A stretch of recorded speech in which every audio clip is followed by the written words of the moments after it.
Ninth క్లాస్‌లో ఉండంగండి మా schoolmate ఉన్నాడుగా, మా స్కూల్‌మేట్ సీనుగాడు. వాడు ఫ్యామిలీతో పాటు తిరుపతెళ్ళాడండి. ఫ్యామిలీతో పాటు తిరుపతెళ్ళాడు. సరే తిరిగొచ్చిన తర్వాత ఇంత చిన్న లడ్డు ముక్క తీసుకొచ్చి ఇచ్చాడు. తినేసి భలే ఉంది ప్రసాదం. తినేసి "ఏరా హుండీలో ఎంతేసావు? హుండీలో ఎంతేసావు?" అని అడిగాను. వాడు 1,116 1,116 ఏసాను అన్నాడు. 1,116 ఏంట్రా? 1,116 ఏంటి అన్నాను.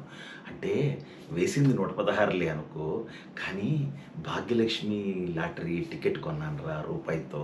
భాగ్యలక్ష్మి లాటరీ టికెట్ కొన్నాను రూపాయితో. చూసుకోలేదు జేబులో ఉండిపోయింది. రూ. 1,00,000 ప్రైజు. రూ. 1,00,000 ప్రైజు. అది కూడా 116లతో లోపల హుండీలోకి వెళ్ళిపోయిందిరా. 116 వేసేసి అందులో ఆ టికెట్ కూడా అందులోనే ఉండిపోయింది. 116లతో పాటు భాగ్యలక్ష్మి లాటరీ టికెట్ కూడా ఉండిపోయింది. రూపాయితో కొన్నాను కదా! అది రూ. 1,00,000 ప్రైజ్ కదా! రేపు ప్రైజ్ వచ్చిందనుకో అది రూ. 1,00,000 మరి. అది రూ. 1,00,000 మరి. హుండీలో వేసేసానురా. రూ. 1,116 అది. రూ. 1,116 అర్థమైందా? అన్నాడు. ఓహ్! అలాగా అన్నాను. అది విషయం.